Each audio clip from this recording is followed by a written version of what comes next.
Welcome back to my YouTube channel. আমি আমার রান্নাঘরে আর একটা নতুন রেসিপি নিয়ে চলে এসেছি, কি না, শুটকি মাছ। এই যে শীতের দিনে শুটকি মাছ খেতে কার কার ভালো লাগে একটু জানিও, আবার কারোর ভালো লাগে না তারও জানিও আমাকে। চলো দেখো আমি কেমনভাবে বানাচ্ছি শুটকি মাছ। এই যে প্রথমে আমি সর্ষের তেল দিলাম, যে মাছটা এই যে ছাড়লাম, এবারে যে মাছটা একটু না ভেজে ভেজে নিতে হবে। এই যে এবারে পেঁয়াজ দেব মাছের মধ্যে, যে রসুন বাটা, আদা রসুন বাটা একসাথে করেছি, যে কাঁচা লঙ্কা দিচ্ছি, একটু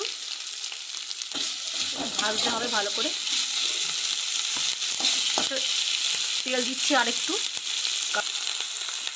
আলু দিচ্ছি এবারে। এই যে আলু দিলাম, এবারে টমেটো দিচ্ছি, দিয়ে একটু কষবো। লবণ দিলাম,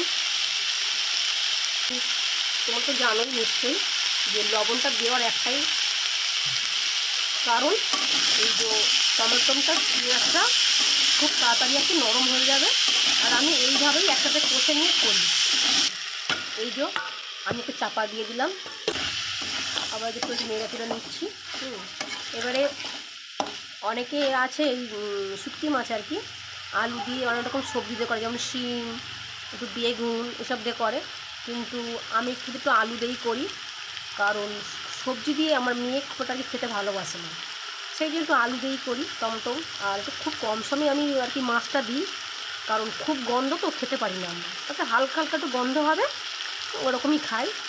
তাই একটু আলু দিয়ে ওই বেশি না একটু দুটো হয়তো মানে শুকনো মাছ দিলাম, দিয়ে একটু ওই হালকা হালকা করে একটু এরকম হয়ে করি।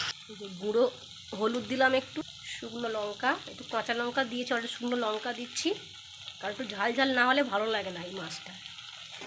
এই যে দেখো কেমন লাগছে দেখতে, কালারটা দেখো কি সুন্দর কালার এসছে, দারুণ কালার এসছে। ও মনে হচ্ছে এখন একটু খেয়ে নিই ভাত দিয়ে। একটু জল দিচ্ছি অল্প করে, আবার একটু করবো। এই যে জল দিচ্ছি, কারণ এই আলুটা সেদ্ধ হবে, ওই জন্য। তারপরে কষা কষা রাখবো এটা, কারণ এগুলো তো কষা কষাই খায়। আলুটা সিদ্ধ হওয়ার জন্য যেটুকু জল লাগে সেটুকু আমি জল দিলাম। এবারে চাপা দেব, চাপা দিলাম।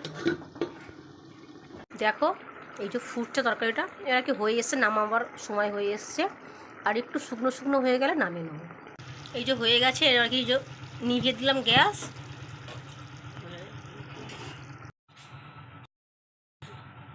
এই যে মাছটা, এই যে মাছটা দেখো বন্ধুরা, ঠিক এরকম আর কি হরদম থাকবে। দেখো কেমন লাগছে।